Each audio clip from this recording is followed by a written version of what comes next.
regulations. This is changing fundamentally the city's relationship with small businesses, changing the culture of agencies so that we work harder for small businesses.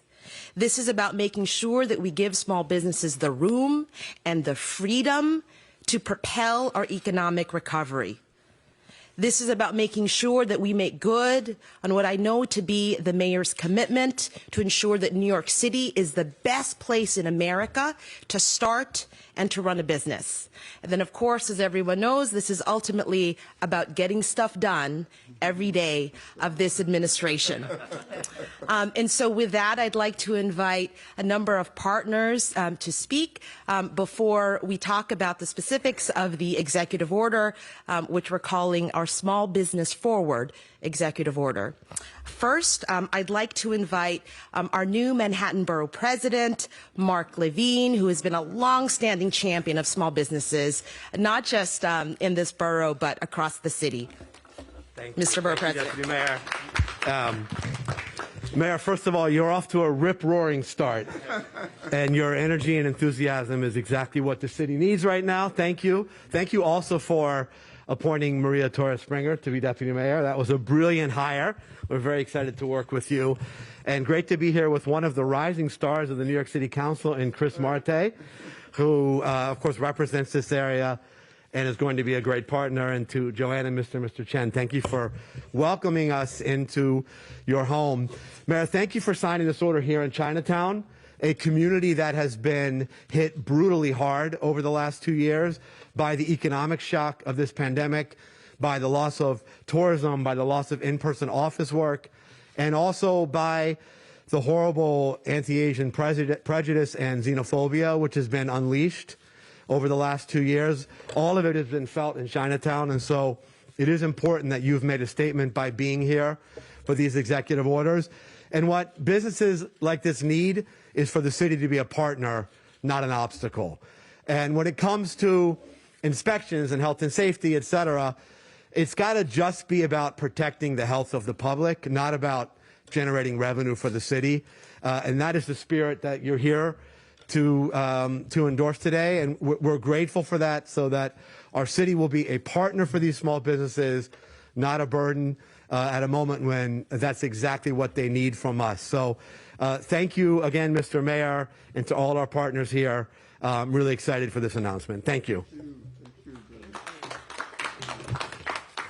Thank you, Borough President. And now I'd like to invite the council member for this district, Chris Marte.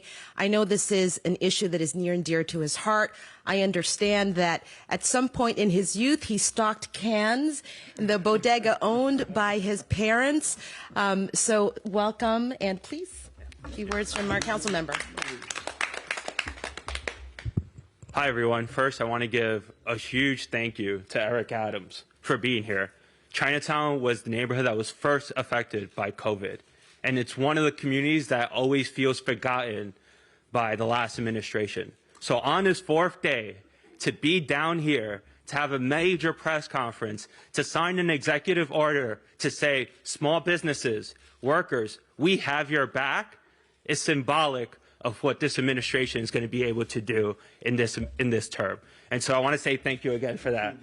And for everyone that joined us today, Mark Levine, who's been down here all around Manhattan nonstop, even before he started, the owners of this legendary store, River Mart. If you talk to anyone that has come through Chinatown, they have definitely bought a souvenir from this store to bring back to their family. So thank you for keeping your store alive, even through the hard times over the years, because you are a staple to this community. And so all the other activists, like Victoria Lee, district leader and founder of Welcome to Chinatown, Mark Dykes from the Soho Broadway Initiative, who are here to help our small businesses. You know, it starts with the mayor, but it also has to be with the people on the ground, making sure that these services that are coming from city administration can actually get translated and serve the small businesses that they're meant to serve. So thank you again for having us. I'm super excited for what's to come. Thank you. Thank you, Council Member. And before we hear from our mayor, I, of course, want to thank and welcome the owners of Pearl River Mart. This store was opened 50 years ago, and it was the first Chinese-American department store in this city, and maybe even in the country. Let's find out. In the world, okay. Even more legendary, even more legendary. And Joanne took over the reins in 2016, and as everyone knows, it's part of everyone's story of either visiting or living in New York to come by Pearl River Mart. We know that it was tough during the pandemic, but the owners of Pearl River Mart, like so many other business owners in the city, showed the type of grit and resilience that has been needed in order to persevere through very, very tough times. Joanne, I know, like me, is the child of immigrants. I learned earlier that her parents are of Chinese descent, but from the Philippines, where my family is from. So we shared a couple of stories and recipes just a few minutes ago. But what is amazing is that this is a common story for entrepreneurs in this city.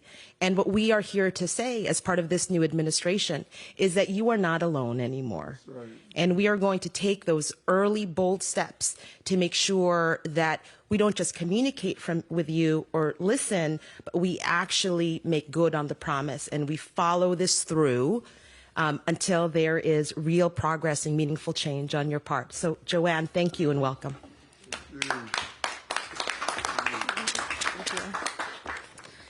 Good afternoon, everybody. Thank you so much, Mr. Mayor, for being here.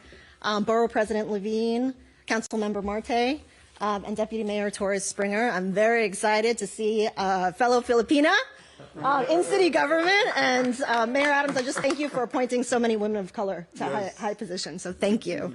And I'm very proud to acknowledge Mark Dykes, who's here from the Soho bid.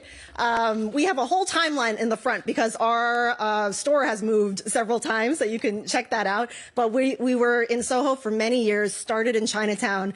We now are proud to have stores in Chelsea and Chelsea Market. And for a brief 5 years, we were in Tribeca as well.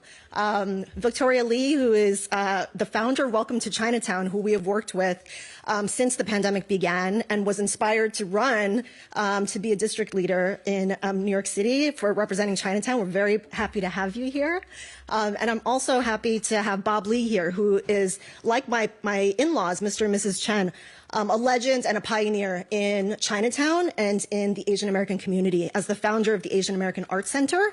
And if you're interested in seeing just 1/300th of his collection, we have an art gallery in the back of the store. And it's very important. It was very important for us to keep an art gallery in the store in order to show and exhibit artists of color who often don't have the ability to exhibit in a gallery. So that is our community gallery. I am proud to speak on behalf of my in-laws, Mr. and Mrs. Chen, who came here post-1965 and started the store in 1971 as a friendship store. So they were actually activists at the time, student activists, and young rabble-rousers, just like Bob Lee as well. And they thought, they had the idea that a store like this, a space like this, could serve as a bridge between Chinatown and the rest of New York City, between America and Asia, and just between neighbors who often don't get to speak to each other as much as perhaps we should. I also represent our staff of 40, who some of them are on the sides, but we are a multi-generational, multilingual, multicultural staff, and we're very proud of that we're all diehard New Yorkers as well. That was the most important thing during the pandemic, to really just keep the city going, and for all of those people who have worked so hard over the decades to keep small businesses alive, we were doing it together. As Mayor Adams just reminded me, for over 50 years, we have furnished countless apartments for New Yorkers. We have dressed, he has a Buddha in his backyard. I was saying he should probably get a new one. We've dressed generations of brides for their weddings. We have helped visitors and New Yorkers find just the perfect gift for the people that they love. Over 50 years, we've served as a pillar in the Chinese community, serving as a space for people to gather, a place for new immigrants to work good jobs and have health insurance, and really just, a place where people can get to know each other and feel community. Over 50 years, also due to ever rising rental costs, we've also been displaced 5 times. So the store that you are in right now has 50 years of history, but has only been open since May of 2021. And so over 50 years, we've moved 5 times, and that's because the average length of a commercial lease is 10 years.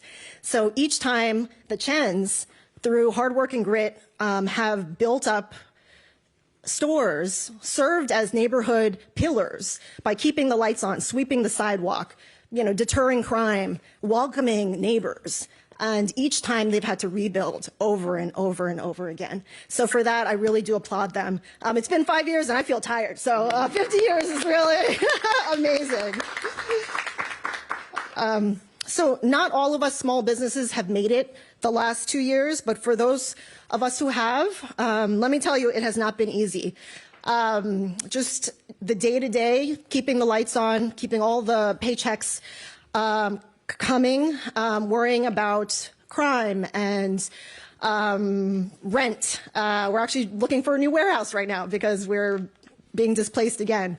So these are all everyday difficulties that basically we deal with, and our fellow business owners are the most inspiring people to us, because without them we wouldn't have been able to make it as well, just without their encouragement. But we need help. We really will continue to need help for some time. We've made it through the worst part, but we really do need help to get through to a full recovery. My in-laws are the epitome of resilience. So they've made it through recessions, hurricanes, 9/11, blackouts, and now a pandemic. Culturally significant neighborhoods like Chinatown, Harlem, Washington Heights, Sunset Park, Flushing, we all have this grit, and we all want to be here for the next 50 years. So thank you to Mr. Mayor Eric Adams. We feel your energy. Your energy seems exactly like Mr. Chen's when he's delivering around the city, running around, and moving boxes faster than our Gen Z employees. So I just want to say, it's been a very difficult year for Chinatown. As Councilmember Marte acknowledged, the anti-Asian hate is real, and we feel it all ages, generations, backgrounds, educational levels, and we really do need help and support in that regard as well. For that reason, we are incredibly heartened to have Mayor Adams with us today, and all of you.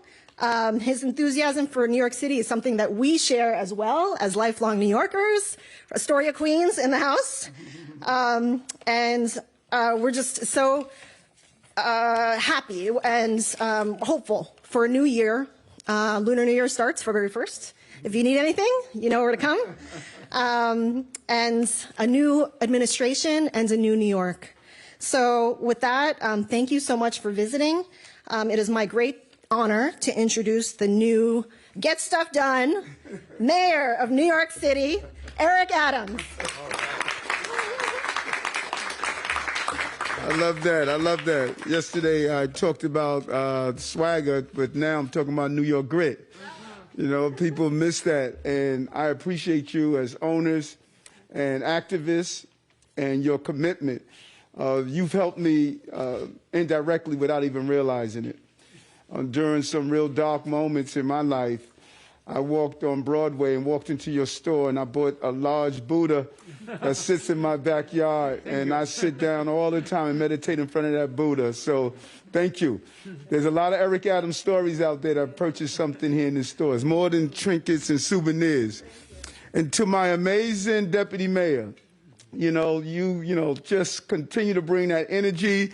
You're going to see the productivity and the excitement of the team that we are building. And we're going to continue to be optimistic because, people don't realize negative energy breaks your spirit. All the negative energy we see out here every day, You know, that is what's killing the spirit of New Yorkers. And so, yes, you may be unhappy that I'm happy all the time because I have a lot to be happy for. I know this city. This city is resilient, and we just need to get out of the way and allow that resiliency to happen. We have used our agencies to turn the American dream into a nightmare. Every day, all day, in the way of small businesses, not allowing them to flourish and grow. Resenting the fact when the agency walks through the door, not to say we're here to help, but we're here to hurt. And that has to stop. And when you think about what the councilman and the borough president have advocated for so long, we know that this city is made up of working people, everyday people with narratives and stories of coming here as immigrants and opening a small shop or selling something on the streets and able to graduate to open your own small business. Investing all of your money to open a restaurant as a dishwasher, only to have the Department of Buildings take 2 years to give you a CFO, or National Grid to take another 3 years to turn on your gas, or Con Edison taking even longer to turn on your electricity. Or having agencies walk in and find first instead of fixing and giving you the support that you deserve. So Pearl, River, Mart, we're going to put you on a new river, a river of hope and prosperity, where we're going to be your partners and not your enemy. This is a landmark Asian American business that's been a cornerstone of the community. I remember your large store on Broadway, and the costs just sort of pushed you out after you made it a stable place to be. And this mart faces the same turmoil we heard all over the campaign trail. Every community I visited that dealt with small businesses, they told me about the problems. And I stated, as I took my notes on the campaign trail, I stated it was in Arnold Schwarzenegger's moment. I said, I'll be back. I'll be back. And I'm back. I'm back to use the power of the mayor's office to assist and not to hurt. And you're right, this community was devastated during COVID. Businesses closed. The hateful rhetoric that came from Washington, D.C. to connect COVID to the Chinese community, the anti-Asian violence, the number of attacks that we saw right here on Canal Street. But you were resilient, and you stood in there, and we were able to mobilize the families and friends to deal with the bigotry, the violence, and the hate, and the failure to patronize these important businesses. I truly believe that this city, this administration is going to do everything possible, not to talk about it, but to be about it, to help small businesses in the city. All over the city, all 5 boroughs, it doesn't matter if you're in Brighton Beach with the large Russian-speaking community, if you are in Sunset Park with the large Spanish-speaking community, if you are in Bed-Stuy with the large African-American small business community and restaurants, or if you're just merely here in the Chinatown area, a place that I served as a police officer in my beginning years in 1985, we're going to be here to ensure these businesses grow. They have the hustle. We're going to give them the flow and allow them to continue to bring commerce to our city. So today, I signed executive order to reform small business violation, slash red tape, reduce needless fines and penalties. It will bring relief to our hardworking entrepreneurs. The executive orders builds upon Local Law 80. It calls on the Department of Buildings, Department of Environmental Protection, Department of Sanitation, the Fire Department, Department of Consumer and Workers Protection, and the Department of Health and Mental Hygiene. All of these entities separately carry out important functions, but they have not been business-friendly enough for this administration. We'll require all of these agencies to promptly review business regulations with the goal of encouraging compliance, reducing fine schedules, and allowing for cure periods or warnings for first-time violations. You just open a new business, you make a mistake, you should not be hit with a fine that's going to prevent you from keeping your doors open. We're going to put in a warning system that will allow those businesses to have a period of time for those non-emergency health violations, a period of time to fix the problem. That's the goal. The goal is not to harm you, but to help you. Within 3 months, each of these agencies will need to identify the 25 violations that result in the greatest number of summonses and fines issued to businesses. We're not going to use the system to fine you to put money in our coffers. We're going to use the system to help you to put money in the tax base that you make when you hire people, when you have people come in and spend their money as tourists. That is how we feed our tax base, and that is how we feed our coffers.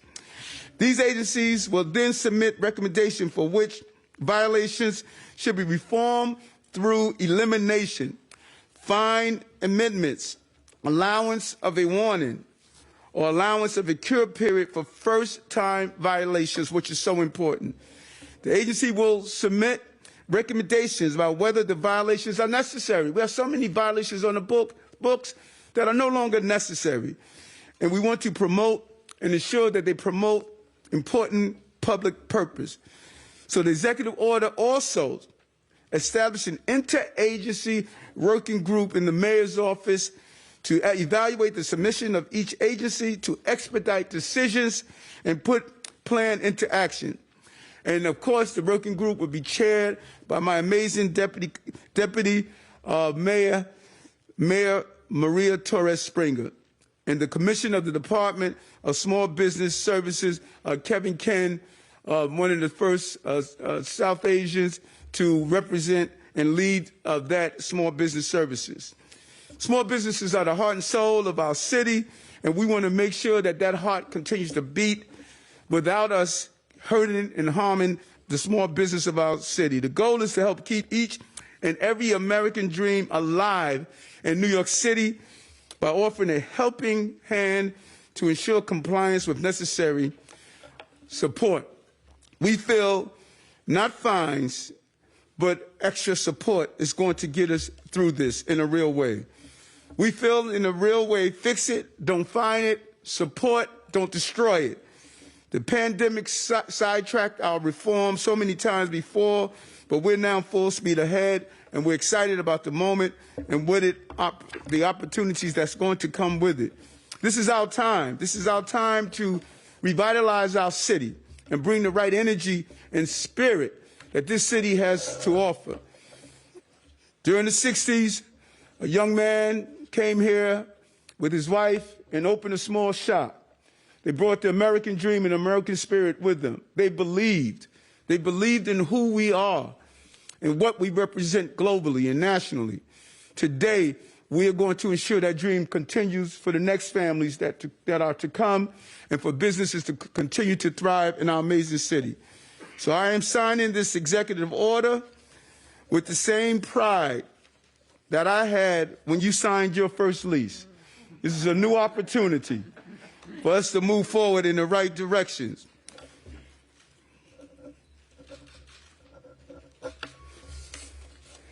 Let it be said and let it be done. Thank you very much. Hold on. You need to commensurate the moment by me trying on. That's fantastic. There's something about me in wearing South Asian clothing. It just really highlights me, you know. And all of you, before you leave, we want you to do something that's the New York way. Spend, buy something. There you go.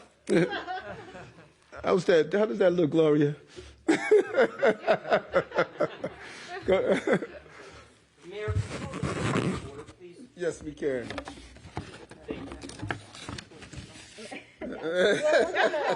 Right, don't let me set up the alarm and y'all gonna call Popo on me. Come on, let's get this over with the family, Maria. Where's the birthday?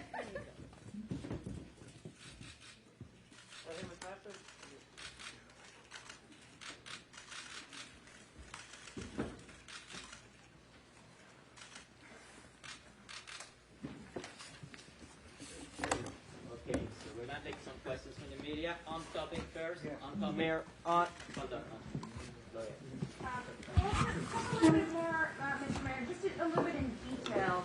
This sounds like an overhaul of how the agencies are going to go about enforcing rules and regulations. What are you concerned about in terms of what's being enforced, not enforced? Is it the amount of fines that people are getting? Is it inability to open up a small business? What are you exactly trying to target? Yes, no, great question, and it's a combination. We inundate small businesses on so many different levels that you start a business, right away you're hit with fines. We're saying pause, give them a warning first. You renew. It's such a challenge to renew, and that's part of what we're going to be rolling out later on how to renew the process even better. And then what really surprised me is how a small business, one inspector will come in, do an inspection, give you a thumbs up. Next day, someone comes in and give you a bunch of fines. I mean, how does that happen? So there's no clarity. And the goal appears to be that we're trying to use fines as a way to build up our tax base. A citation is another form of taxation if it's abused. So we want to go in, look at all of those things that are on the books and say, should we still have this on the books? We had a battle about signs and the sign sizes. There's so many things that are on the books that should not continue to be on the books. And so what the deputy mayor is going to do, she's going to have all agencies look at what fines are we issuing? Should we still issue them? Should we put in a warning system before giving that fine or that summons? And how we help new businesses, particularly for first-time offenders. Because if you did something only one time, let's not try to destroy you. If you have a repeated offender, then we need to go after those repeated offenders. But if you make a mistake, you just open a business, you made an error, let's help you correct that error. Is there a timeline? Is there going to be like a report that Yes. the deputy mayor will put together, a set of proposals, some kind of, what's the end goal here? Yes, we put a timeline in place, and that's what I mentioned. I believe it was a 3-month period. 3 months. 3 months. 3 months. We're going to tell the agencies impacted to go in 3 months, come back, and say, how are you reforming what you're doing? In the 3 months, January, February, March, we will be releasing and analyzing to say how we're going to reform those fines. Mayor, thank you very much. Thank you. Thank you very much. You said that the agencies have turned the American dream into a nightmare. Can you elaborate on that and say how it impacts small business? And also, too, you said that the attacks against the Asian American community, the Chinatown community, and the rhetoric from the previous administration. What do you think that President Biden should do to address this more broadly and to try and reach out to the Asian American community? What are your thoughts on that? What should the White House do? That's a great question, and it has not been done already. First, let's deal with the agencies. Yes. This is what I heard over and over and over again. So everyone can't be wrong. I've heard it over and over again as I move throughout the city. You come here to America, you're a dishwasher, you are a waiter, you collect your money with your family members to open your first restaurant.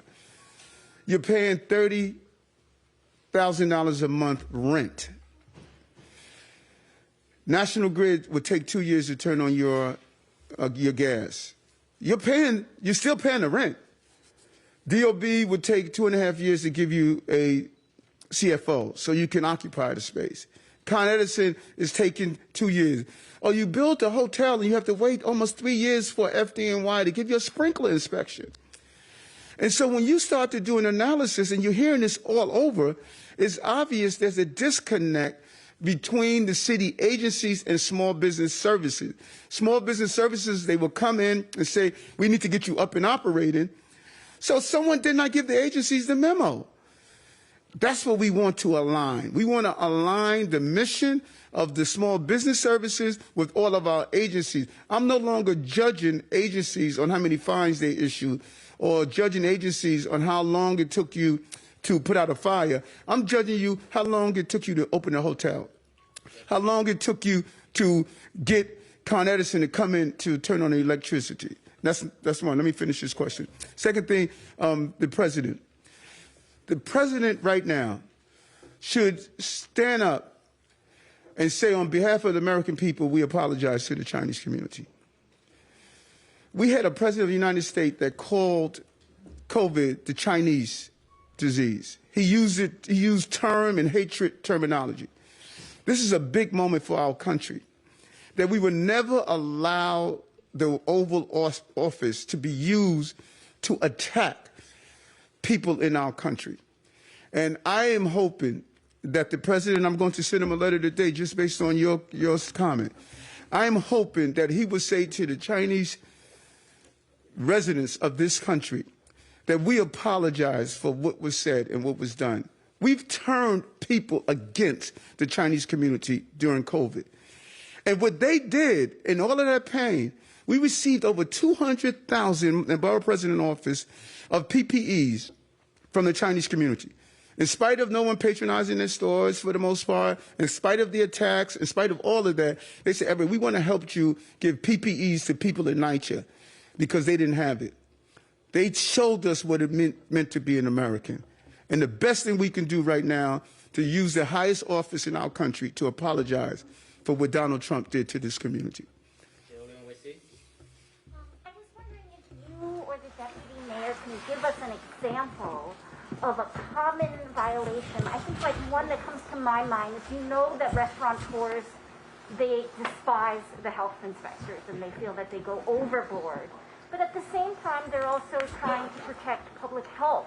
So can you give an example of a certain type of common violation that they might receive and a way in which the city can maybe back off a little bit but still protect the interests of the public? Absolutely. It's a great question. First, generally, I think we have too many false choices in this city. We think that we have to choose between the health of the public and the health of small business. That's simply not the case. And what we're here to do in this administration is to say we don't have to make that false choice. We can keep the public safe while keeping small businesses healthy. And that's really the approach that every agency, from the commissioner to inspectors, need to take. Some common fines, for instance. Let me give you 5, just to give you a sense of what is out there and how much and what these fines look like. For example, failure to clean 18 inches from curb into street, that's a $100 penalty. Excessive noise created by an air compressor, that's a $560 penalty. Not having the scale used for weighted items at a supermarket or bodega clearly in sight, that's almost $100. Failure to disclose details about layaway plans, that's almost $300. Failure to post clear price lists at laundromats, that's almost $400. So these are rules and regulations. Of course, they exist for a reason. We have to, many of them have a public purpose. But what this work, very fast work, early work, the 4th day of our administration we are going to undertake with all of our partners in government is to look at these rules, look at the most commonly enforced violations and say, do they still serve that public purpose? If not, how do we reform it? If they do, are we sure there are first-time warnings and cure periods? What do the fine schedules look like for first, second, and third offense? And are they reasonable? And then what I think is as important as the early work is to also ask them, what are you going to do at implementation? What systems do you have to track these violations? How have you trained inspectors? Do you have these rules in different languages for businesses? And so it is both the upfront work and the follow-through on implementation. That is what's different. There's work here that we're building on from previous administrations, but I would dare say that never before has it been this early, this bold, and with a commitment not just to identifying the problems, but to implementing them in ways that actually support businesses like Pearl River Mart. Yes, quick question for the mayor and then for the woman in red, and I'm afraid I don't know your name. But Mayor, let's talk about the utilities. You mentioned them as a problem. Is there anything in this executive order that governs their response time? No, because we're going to look at our agencies, but we also are going to sit down and communicate with Con Edison. We're going to communicate with National Grid. We need to find out why is it taking too long to turn on the electricity. You could only imagine the burden of spending and investing all of your dollars to open a restaurant, and then you have to wait 2 years to turn your electricity on while you're still paying rent. And I am hearing this too much. So something is there. And we're going to sit down with the head of National Grid, the head of Con Edison, and say, how do we expedite this? And if we have to legislatively put private entities in place that are bonded to do these inspections, to expedite it, then we need to do so. It can't take 3 years for the fire department to give a sprinkler inspection to a hotel that's already up, operating, ready to go in and hire people, but they can't get their sprinkler inspection done. That's not how you run a city. For the woman in red, how have these agency enforcements affected your business? How has it hurt you? And what do you think of what the mayor's saying? Well, one thing I didn't mention is that during the pandemic, we actually built a second store in Chelsea Market focused only on foods, so Asian foods. It's called River Mart Foods. Come visit us. We used to have boba, delicious boba. Matt Wong is here, who is the owner of Tea and Milk. We brought New York City businesses underneath our umbrella. So we were 5 businesses under one umbrella in a pretty small space. It's about 2,000 square feet. We serve dumplings and noodles, and we also have groceries. So, as the mayor was speaking, I was actually thinking, we're new to food, so that's something that we never did.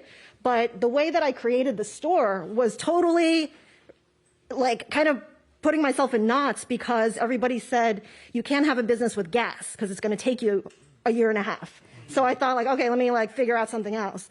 And then we would really love to sell Asian American. There are a lot of beers and soju and wine coolers. So somebody said, you need to pay somebody to get this license. So I said, okay, who am I going to find to help me get this license? We've been open since October 2020, and we don't have a beer license. So I'm just thinking, we twist ourselves in knots in order to deal with the stories that our fellow business owners have told us.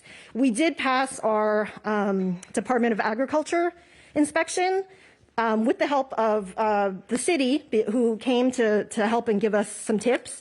But they just warned us against the Department of Health. They said, don't have the Department of Health come in because it's very scary. Right. So I was very scared, and those are just some of the examples. Some other ones too that are not really inspections, but we were sued by people who said our website wasn't compliant. So many of our fellow business owners have problems with their steps. So, these are just things that we talk about all the time, and we just deal with it because I can't stop my store. So I pay a lawyer several thousands of dollars to help with that website lawsuit. There's nothing else that can be done. And people just tell me that. They're like, okay, it's, you got to pay for it. Pony up, and a lot of times, especially when business is hard, we just take it out of our savings. So that's just the way that small business owners go. Last on topic. Sorry. There are a lot of steps when it comes to getting something done in city government. You say you want to report back in 90 days.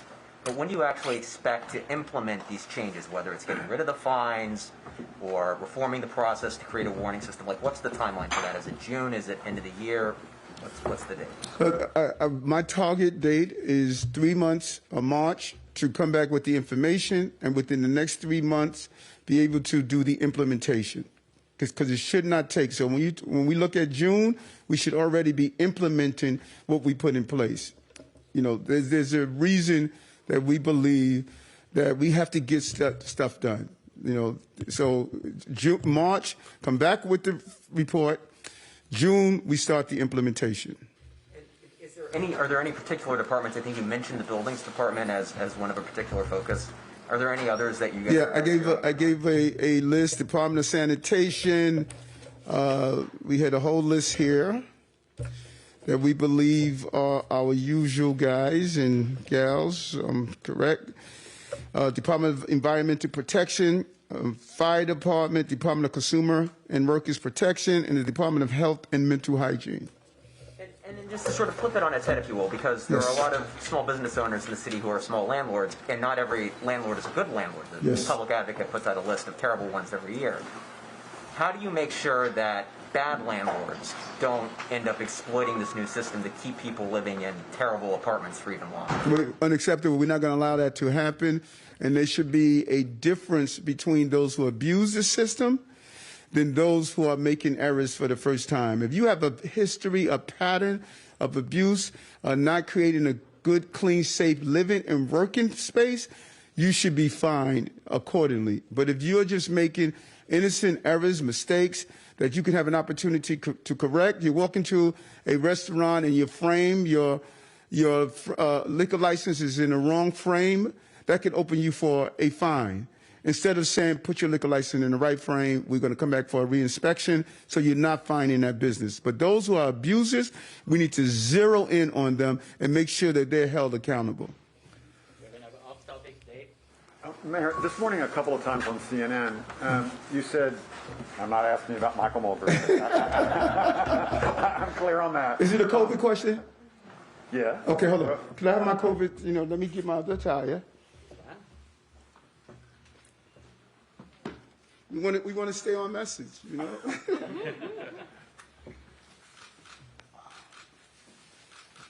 love this shirt. Who's the individual that gave it to me? Did you get my size right? And if you know it or not, I am the first mayor in the history of New York that wore a hoodie. You get it? Isn't that nice? Great design. You know that? Go ahead, I'm sorry. It goes along with what I'm asking about, and that is, you said several times, and I think you've said it a lot in the past, is, I need my businesses back. I want you to expound upon that, because we're seeing here in the last couple of days a lot of big businesses, especially in the financial district, tell their employees, I'm not ordering you back. We're going to wait. We're going to get past this wave. Let's revisit this in March or April or May. I'm taking it you don't want them to do that when you're saying, I want my businesses yes, back. and let me tell you this, what I'm finding, which is very interesting. A large number of businesses called me, and they're having a real problem getting employees back. Many employees are saying, we don't want to come back in the office. And to say, listen, I need you to come back for 2 days a week, 3 days a week, and then we continue to evolve. But there's a large number of businesses, you should speak to some of the businesses, that the employees are saying, we no longer want to come back in the office. Now, that's fine if we weren't connected. But as I said earlier, that accountant, I need him to go to the cleaners. I need him to go down to Dunkin' Donuts. I need him to go to the restaurant. I need him to bring in a business traveler. And if we say that, well, I don't have to come in, I'm still getting my salary, then you are not helping those New Yorkers that need us to come in. So I want my businesses in this city to come up with a closer deadline and say we're going to start placing our toe back in the water, come in for 2 days, for 3 days, and then let's get this city back up and operating. But to say we're just going to revisit this in April, that's too long for you. It's, January, February, March, April, 4 months of not having this business patronized, not having a restaurant patronized, not having business travelers come here to the city to go to our hotels. That is going to be devastating for our economy. And I don't know if my businesses are sharing with their employees, you are part of the ecosystem of this city.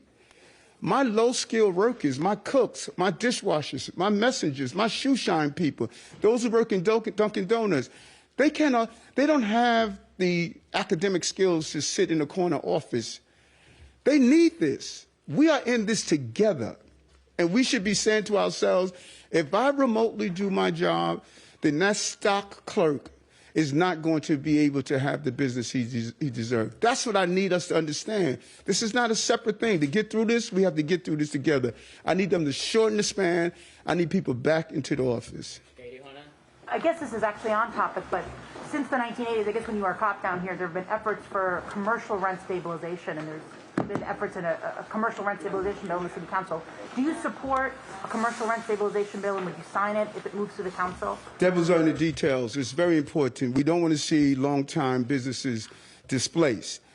But what we also don't want to happen, those businesses that come in that's doing extremely well, and saying to the landlord, you can't raise my rent, but I'm doing extremely well. So there needs to be a balance on how we're doing it. These long-time businesses that have been here a long time, we should be able to fortify them and allow them to stay and not have to move 5 times within a short period of time. So the devil's in the details. I will look at it and make that determination. Have you seen it as it is now, and I guess what changes would you want? No, I have not seen the bill. Mayor,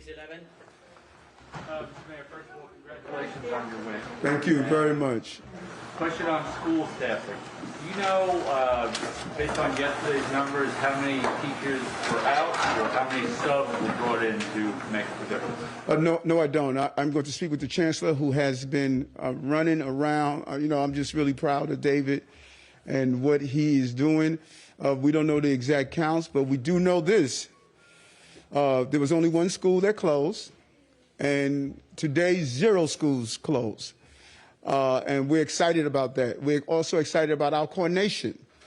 And, people are trying to attempt to say that Michael and I, Michael Mulgrew from the UFT, we're at odds with each other. We are not. I think New Yorkers should be really pleased that the governor, the mayor, the UFT president, we have been coordinating with each other. And even if there's a difference of opinion on something, we said, you know what, Eric, you're the mayor, and we're going to line up with you even if we have a difference of opinion. That is commendable. That is not what we witnessed these last couple of years. We're seeing a team effort help the city get out of this crisis. Oh, thank you. Mr. Mayor, I'm curious if you believe that you have the legal authority to veto the non-citizen voting bill, and relatedly, how you would describe your early relationship with Adrian Adams, given your disagreements on that and on punitive segregation. First, let's deal with my legal authority. I never said I was going to veto the bill. I was asked what is my opinion and thoughts on the bill, and I was clear that I supported the bill. There was one concern I had, and that was the 30 days. We're looking at the 30 days. We're figuring out what I'm going to do. The previous mayor decided he was going to let the bill go through. That's on the table for us as well. And so we're doing an analysis to figure out the 30-day part. That's the only issue that I've raised. And my legal team would make a determination, and they would give me what are my options. And how am I going to dislike someone that shares my same last name? I love Adrian. We both went to Bayside High School together. She supported me. She was a staunch supporter. South Jamaica Queens, Southeast Queens, played a pivotal role on me getting elected. We're not colleagues. We're friends. And she's going to be a friend, and she's going to be an awesome partner in governing. I'm really excited about her. I'm proud of her, and it just continues to show that Bayside just produced some great products. Last 2 questions, Bloomberg. Mayor Adams, testing is obviously a key part of your messaging about keeping the city open, and I wanted to know if you could update us here on where the city is in terms of testing, and then any milestones that you guys are looking to hit over the next few weeks in terms of the city's testing ability and capacity. As in the milestones, as in the number of tests that we have done? Yeah. Okay. I'll get the exact number for you. Jose will make sure he gets it for you, the exact numbers of tests that we actually perform. Before coming here, I took a COVID test, and I'm going to do, I don't know if any of you have taken the take-home test. If you ever want to be discouraged in taking the take-home test, look at the instructions. I mean, why do you have to be so complicated to say stick to, what do you call that, cotton swabs in your nose and put it in the water? So I'm going to do a video, and we're going to do it in multiple languages so that people can see this is all you have to do. You're daunted by just looking at those darn instructions. My goal is to get New Yorkers not to wait on long lines. I want New Yorkers to embrace the concept of empowering them, of saying you can do this right at home. So we want to further expand the 1.5 million tests that we receive from the city and from the 1.6 actually from the city and from the governor, who was an amazing partner. I want to get take-home tests in the hands of people so they can do it at home. Why go wait on a long line? Why go to a facility and possibly expose others? The take-home test is easy. The more we get people to use the take-home test, the further we're going to evolve into living with COVID. That's my goal. And so we would give you those numbers. Hold on. Go ahead. How many tests do you guys need? And are they coming from the state alone? Or is there anywhere else that you guys can get tests from? Which type of test? The take-homes? Well, we received 1.6 for just the schools. The governor has been also helpful in helping us receive a large quantity to drop off at different sites. We would do a real analysis with the Department of Health and Mental Hygiene and H&H on our follow-up calls that we do every morning to find out what do we need the the chain of tests to come in. And we'll come up with an exact scientific number. How do we put them, not that they're wasted, but we could put them in strategic locations. And then mobilize, I say this so often, mobilize our senses. Because, over 40% of the people in Brooklyn alone speak a language other than English at home. So we need to have videos with someone wearing a hijab, someone wearing a yarmulke, someone of different languages. People need to feel comfortable that, hey, this is something that they're speaking to me about, and that's what I'm going to do. And so we need a steady supply, particularly during this surge, to get take-home tests in the hands of people as much as possible. And the Department of Health and Mental Hygiene would give us a good number so that we can have it borough-wide. Mr. Mayor, that's a rather broad question, but at the end of this term, your predecessor was viewed rather unfavorably, and we could see that through polls when he was trying to run for president. So my question for you is, first of all, why do you think that is? But more importantly, what are you going to do differently over the next 4 years than his administration did?